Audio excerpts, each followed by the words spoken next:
Good afternoon. Welcome to the Citizen Sports Blitz, brought to you by Velocity Sports Performance in Peachtree City.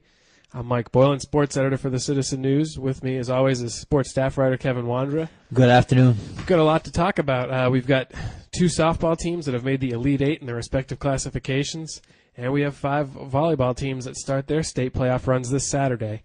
Let's talk softball first. Whitewater makes the Class Quad A Elite Eight. They go undefeated in the state tournament last week. Just tell me some of those games, Kevin. Who they play? Lady Wildcats opened the state playoffs with a close victory, 3-2 over Jones County. The game was won with a walk-off home run in the bottom of the 7th inning from an unlikely source, Nikki Montesanti.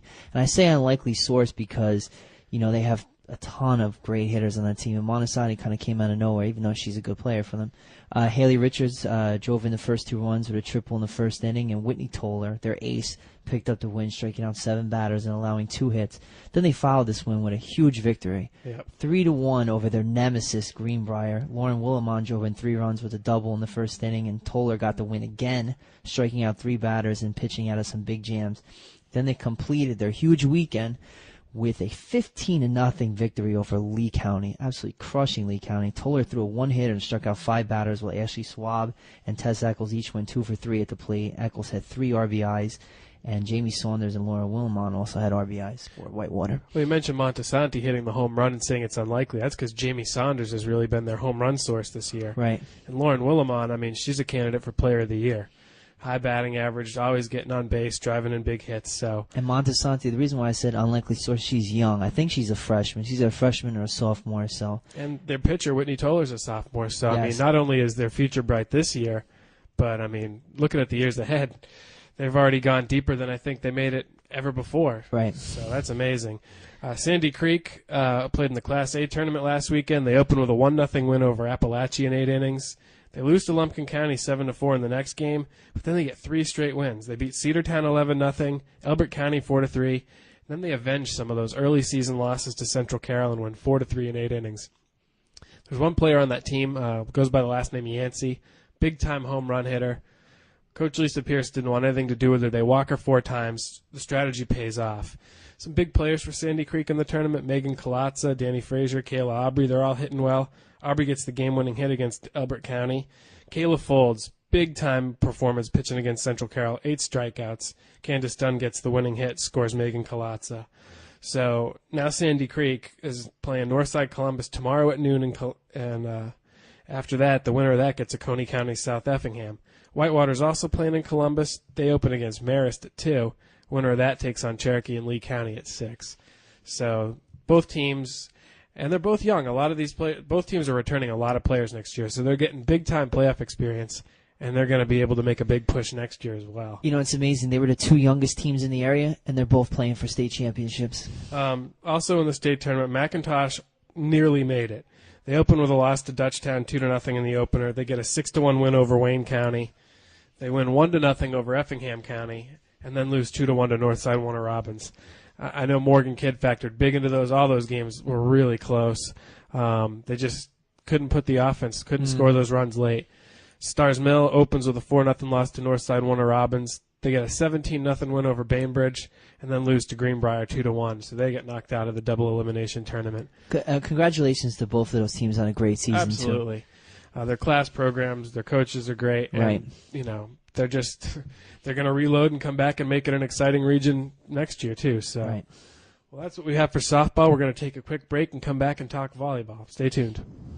Train with the pros at Velocity Sports Performance. Athletes need to learn good mechanics to reduce their likelihood of injury and to improve their speed, power, and agility. Go, go, go! Athletes are trained by expert coaches where hundreds of pro athletes have trained. Whether you're a pro or just want to train like one, Velocity Sports Performance is the place for you.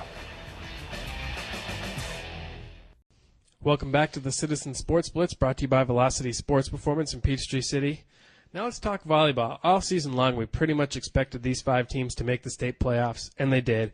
We pretty much expected that there'd be area championships for them, too. Stars Mill captures the Area 3 Quad A title over the weekend at home. They beat McIntosh. Had to beat them twice to get there. They win 25-18, 25-21, and then in 4 sets. They lose the opener 25-16, then win 25-16, 25-18, 25-23. So they still have that edge over the Lady Chiefs. Stars Mill is going to open the state tournament as a 1-seed Saturday at Woodward Academy. They play Tucker. And McIntosh is a 2-seed. They play at Lithia Springs, and they'll open against North Springs. Whitewater's the 3rd seed. They got some wins over Fayette County and Northgate in the tournament, the area tournament last week. They'll be at Lithia Springs as well. They open with St. Pius.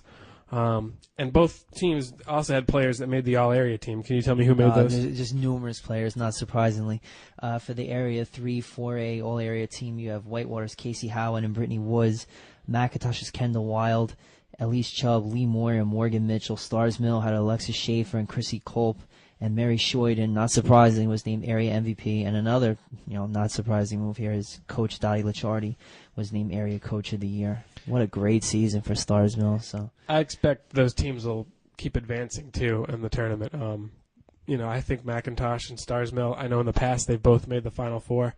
I expect that to happen again. Right. And there's a part of me that thinks it could shape up. They might see each other in the finals, which would be amazing. That's what I'm pulling for. That'll be a great match.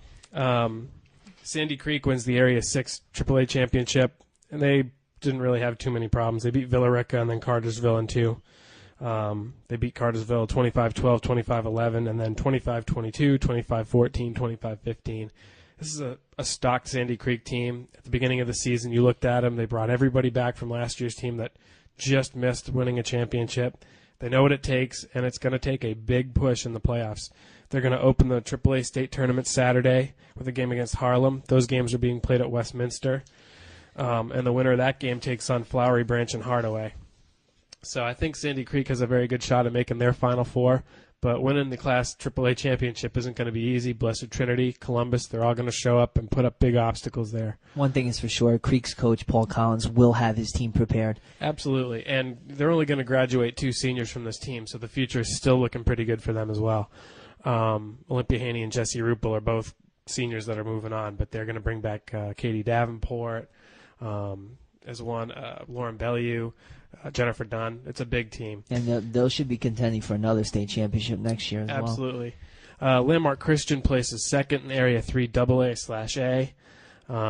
Lovett was the one that came out as on top as the region champs. Landmark is going to open the state tournament with a game against Temple. They're playing all the way down at Savannah Christian at 9 a.m. on Saturday. The winner of that game gets the winner of Holy Innocents and Buford. Landmark is a solid team coached by Barb Mason. Monique Mead's basically their star player, but they've got a very good defense. They play very well at the net. They have a chance to move on and do some damage as well.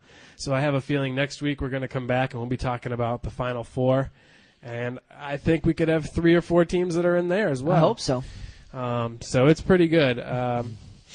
That's about all we have for volleyball. We'll be back next week. We may even have a softball special, so stay tuned for a whole episode dedicated to an area softball team and what happens with the teams in the Elite Eight and the championships. If they keep moving on, they'll be making it to the championship game on Saturday. Be sure to check the Citizen website this weekend, as we'll have updates and scores posted as soon as we get them. And same for volleyball. Those games will take place Saturday morning. We should have scores for you Saturday night, maybe even Sunday morning, and we'll be back next week to talk volleyball. Also, be sure to tune in to the Saturday Sports Blitz for our Halloween special. We promise a very spooky treat for you. And tune in Friday. We'll be talking about Friday night's football games and give you our picks. So thanks for tuning in, and we'll see you Friday. See ya.